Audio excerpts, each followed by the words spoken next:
in Baltimore and double Pittsburgh thing off and enough. We do a lot of Steelers around here. Lord knows I was trapped in Pittsburgh on 2 separate occasions last month for the Penguins, who are still trying to win the Stanley Goblet here in the coming days. This guy, he's not a Pittsburgh guy. He's really a Philadelphia guy. He did some Baltimore Blast stuff many years ago. He's been my friend for a better part of 2 decades now, even through his time with the Minnesota Twins out in Minnesota. But he is in Pittsburgh and now in his 5th season covering all things Buccos baseball. Robbie, it's Mackowski joins me here, and you're back in Baltimore. I know you know the stomping grounds here pretty well, my old pal, but, the Buccos, we don't get to see the Pirates too much. I mean, I still have those nightmares from Omar Moreno's wife, and you know how I feel about Bert Blyleven because you were there when I told him how I felt about it. Right, and first of all, that's a heck of an intro, Nestor. I need to come on the show more often. Well, you're a legend. Yeah, absolutely. A little bit. Yeah, absolutely. But yeah, it's been, I want to say 2014 the last time these two teams met. And if I remember correctly, it was a crazy rainout situation. It was crazy rains in Baltimore, and the Pirates ended up playing a doubleheader and lost both games. I believe it was a Matt Wieters walk-off the last time we were here, so it's pretty cool to be back again. And I promise you that didn't happen in 79. There were no winning doubleheaders for the Orioles in 79. That was Kent Tekulve getting the 2-inning save to win the World Series. I don't like Kent Tekulve, and I don't know Kent Tekulve, but if I saw Kent Tekulve, I'd tell him I don't like Kent Tekulve. Yeah, he probably didn't have a lot of friends around these parts. No. I mean, I was, 11 years old. It was impressionable, and, I still feel the after effects of that, as we all do here, chasing championships. And this isn't a great year for the Pirates, right? I mean, you've been around the last couple of years. There've been some nice days in Pittsburgh and some real promise there. Kind of stumbling right now, and I know the Cubs are stumbling and other teams are stumbling, but this is a little different for the Pirates where they are right now because it's been good lately. I would call it a crazy year, Nestor, because so many unexpected things have happened with this team this year. It started, with a lot of promise. The team had made the playoffs for 3 consecutive years in 2013, 14, and 15. Then they took a slight step backwards last year, winning 78 games. But this year, it's been kind of weird. It started in spring training. Jung-Ho Kang, who is a power-hitting infielder from South Korea, incurred a DUI over the winter. And as it turns out, when that was reported, 2 previous DUIs came to light. So this was his 3rd that he received over there in South Korea. And now he can't secure a proper visa to come and work in the United States of America. So they've been without him. He never even showed up to spring training. He hasn't been back since, and he recently had an appeal hearing. So right now it doesn't appear he's going to play at all this season. So he's a great home run, a big power threat, big middle-of-the-order bat that a lot of teams need to be successful. So they've been without to begin with. And then the second week of the season, Starling Marte, arguably the team's best player, just moved to center field from left field after last year. They move Andrew McCutchen to right field in the offseason. He ends up receiving an 80-game suspension due to PED use. So then they lose 2 power bats in the middle of their lineup, but they're somehow hanging in there in this crazy National League Central that finds them in last place, but yet 4 games behind the Milwaukee Brewers, who beat the LA Dodgers today. So it's been kind of a weird season. Garrett Cole has been up and down. Their ace, Jameson Taillon, missed some time. He's still on the disabled list after undergoing testicular cancer surgery.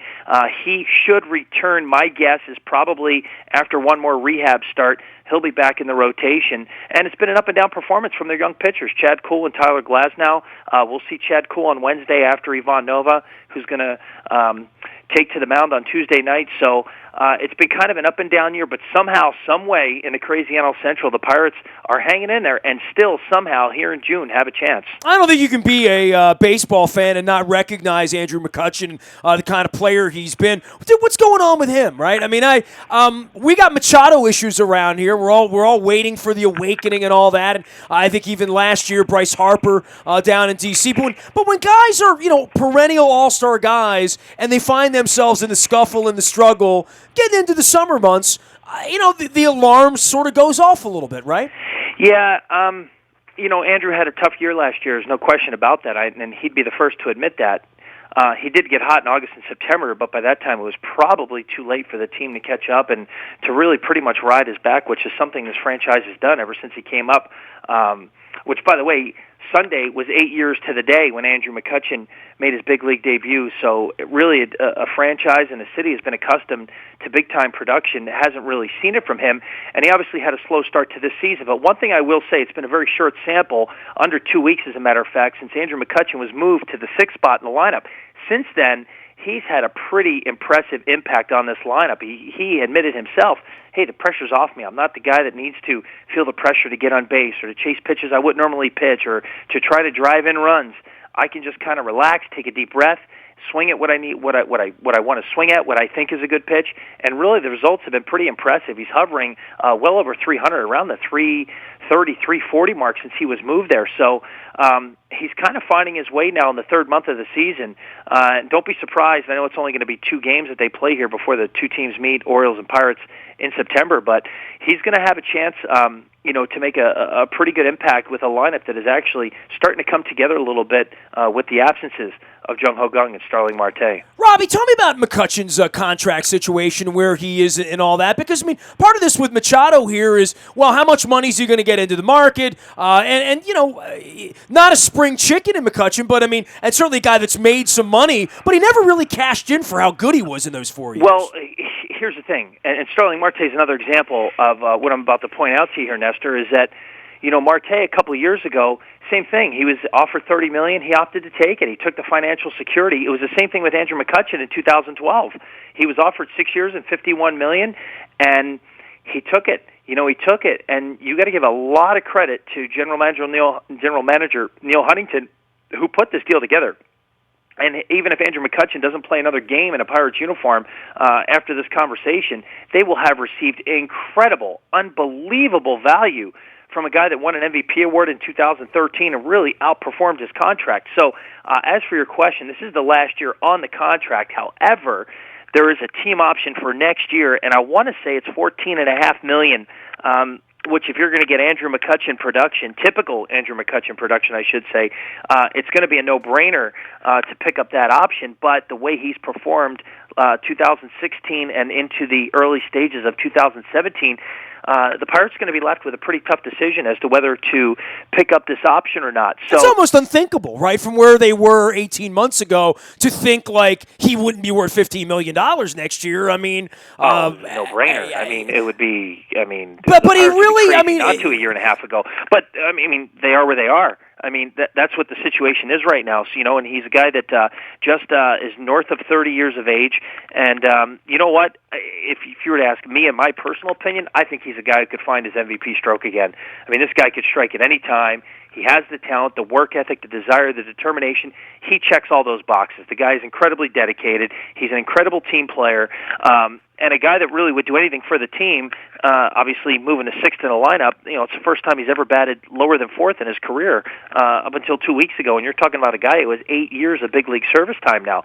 So he's clearly not a guy that's an issue or a malcontent or a clubhouse issue. It couldn't be further from that. Well, and I think of the franchise, I think of him. I mean, that's of course. And to see him come in and batting, 222, it's not, that should be a little alarming after a 250 season because he wasn't that kind of player. I mean, he really sort of rated as a guy that was always going to hit 25, 30 home runs and hit 300. Yeah, and he and the one thing he did say, he feels like he's ahead of where he was a year ago in a sense that he felt like he was able to identify his issues. He felt he was a little bit too rotational. Now, whatever that means, I'm not a baseball expert, so I'm not going to try to break that down, but he just felt like he was a little bit too rotational with his swing, and he has identified the issues that he dealt with a year ago, and he feels like he identified them earlier. And I'll tell you what, once he got moved and said he identified those issues, he has not looked back since then. So, yeah, it's certainly an interesting case study, and it's amazing to kind of see Andrew McCutchen, his numbers not really jumping out at you on the stat sheet because we're accustomed to seeing that for every year in the last 5 years.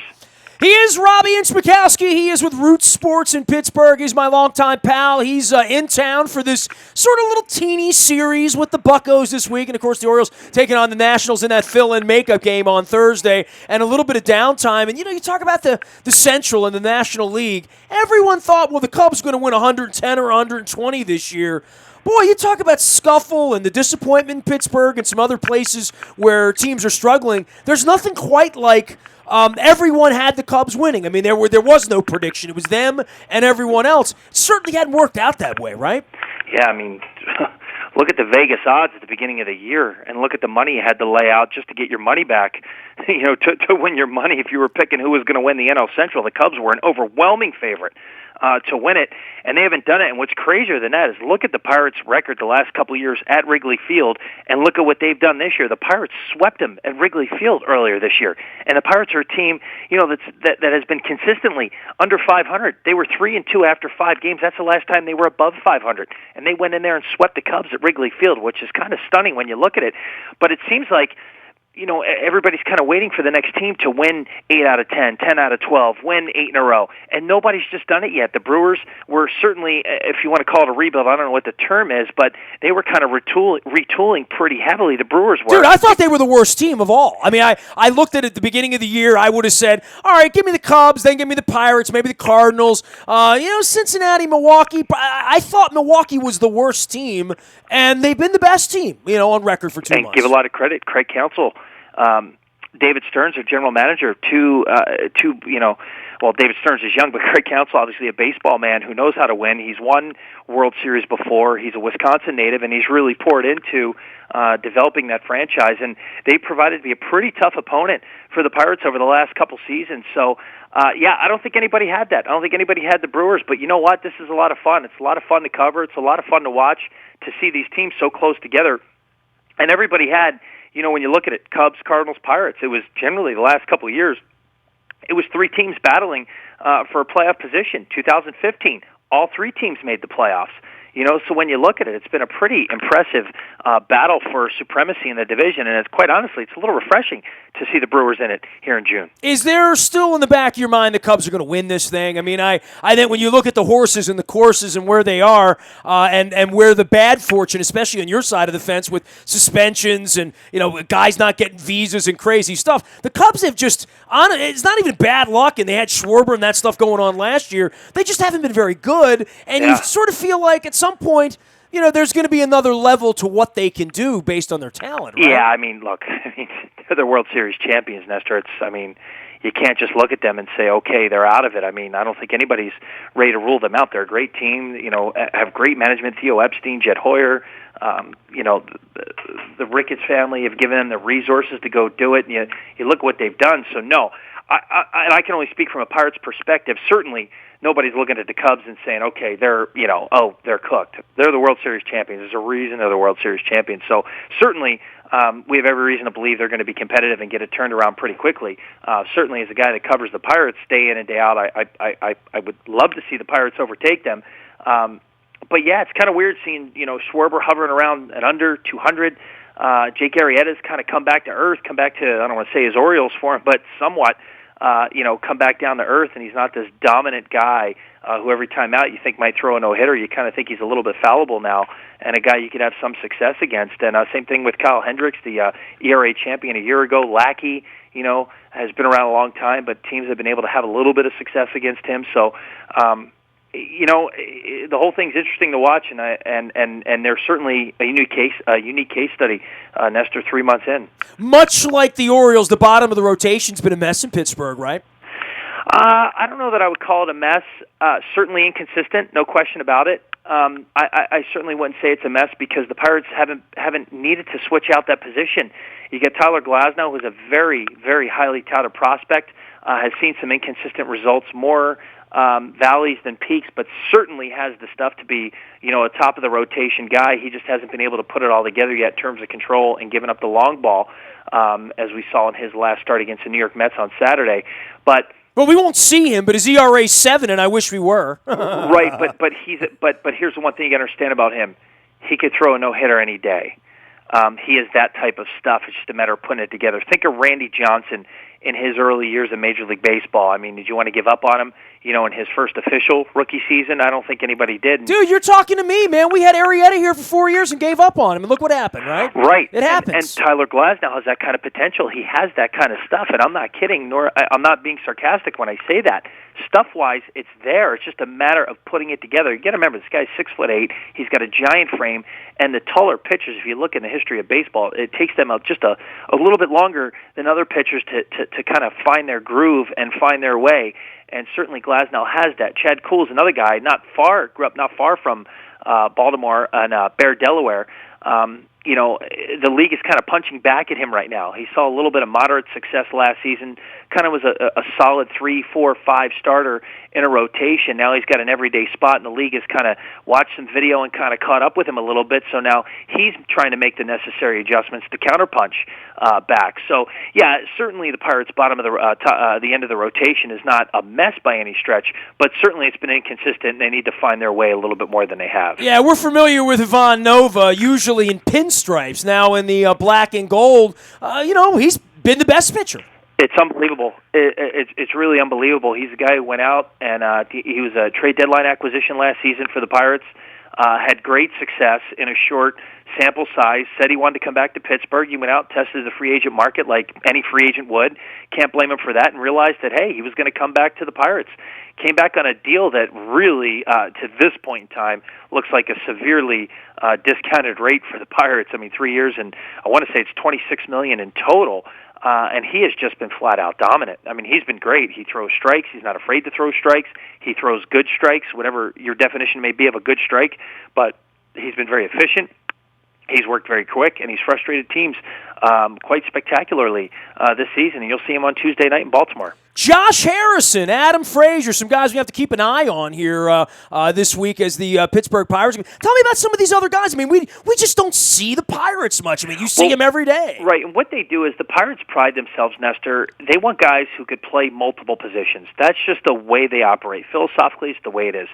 Look at Josh Harrison's career. If you look at some of his advanced stats, the guy's played everywhere except for center field, and he's pitched one inning a couple years back in Denver, Colorado, but he's played all over the infield. He hasn't played first base, and he hasn't played center field. He's played everywhere else, and catcher. He plays everywhere else. Adam Fraser, look at his game log. He plays everywhere. He plays in the infield, plays in the outfield.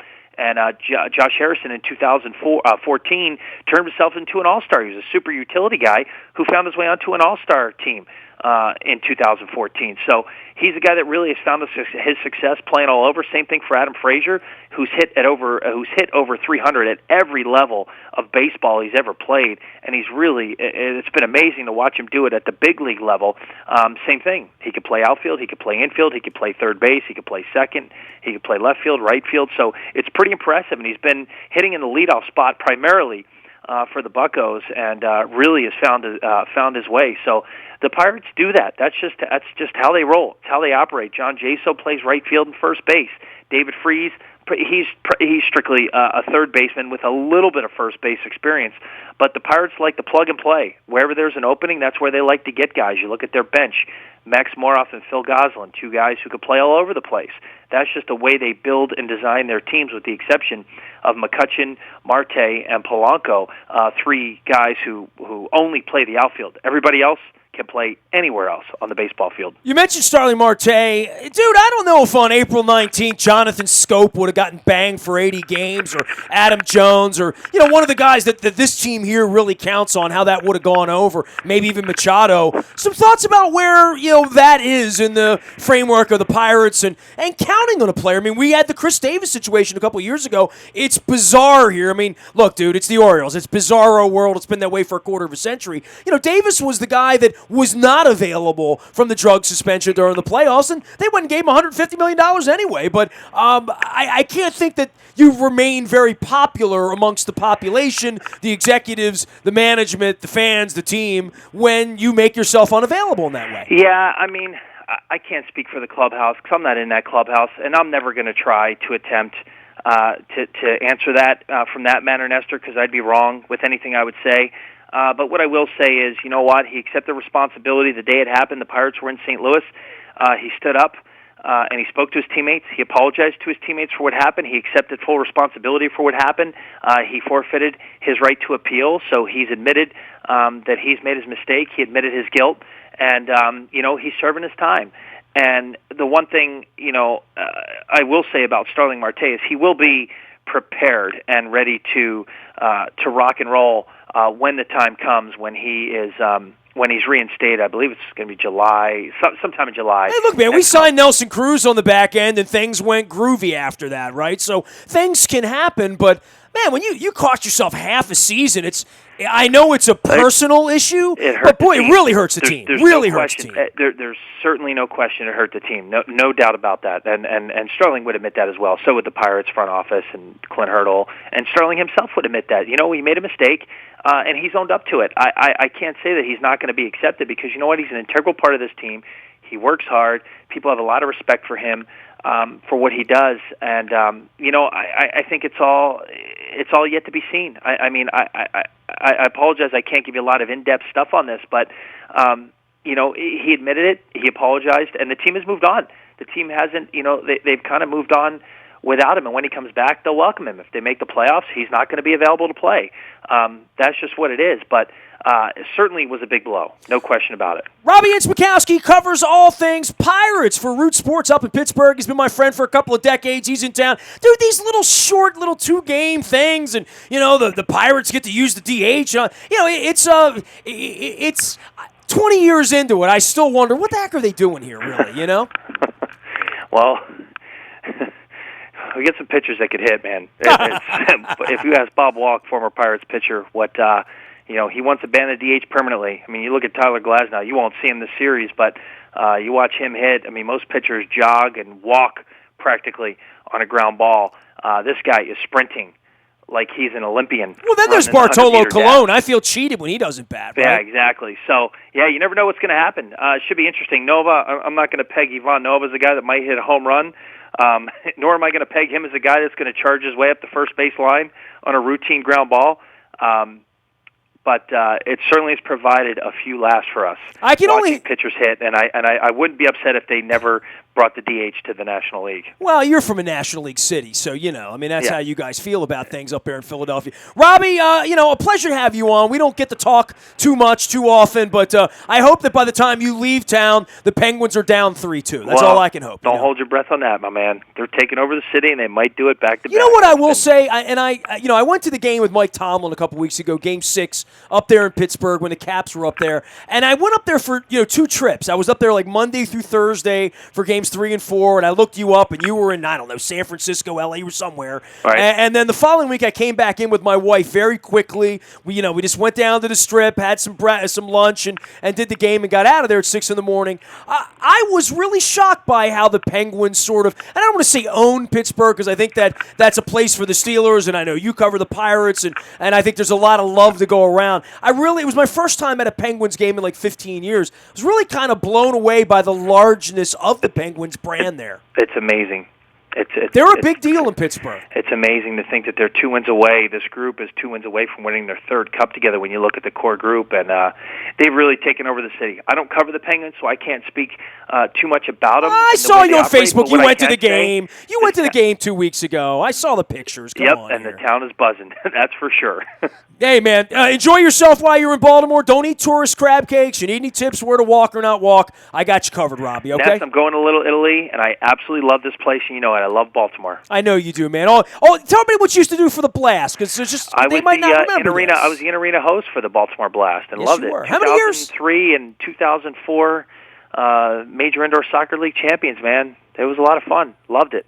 Baltimore roots, Philadelphia heart, Pittsburgh home. Robbie, we'll check in again soon, buddy. You're the best, Ness. Take care. You got it. Robbie Mackowski joining us here from Root Sports in Pittsburgh. The Bucks in town Tuesday and Wednesday, and, of course, the Nationals on Thursday. Birds take it off onto the road as well this weekend. You can find me out in the Bayou Toyota Audio Vault 24 hours a day from anywhere in the world on your mobile device by downloading the TuneIn Radio app. We do come in crystal clear from anywhere you are. PlanetFitness.com sponsors our morning newspaper. We ship that to you free of charge each and every morning digitally to your email inbox. Sign up online at WNST.net. It's all brought to you by Planet Fitness. You can also learn more at planetoftriumphs.com. WNST.com. Don't forget our text service is there for you 24 hours a day from anywhere in the world. Just sign up. It's all brought to you by Coons Ford of Security Boulevard. You will get all the breaking news first, even when it is bad news about Dennis Pitta or Tavon Young or any of the other sort of awful things that have gone on here in the last couple of days. But we will try to keep you abreast of some good news at some point, too. I'll put my good word in with Luke on that. Don't forget, Dennis is here on Thursday driving you home with the SSV on WNST from 3 until 5. I am Nestor. Nasty at WNST.net reaches me. I'm on Facebook, Twitter, LinkedIn, Snapchat, Instagram, and streaming live on our Facebook as well as our YouTube WNSTV channel. We are WNST.net, AM 1570, and WNST Towson, Baltimore, and we never stop talking Baltimore sports.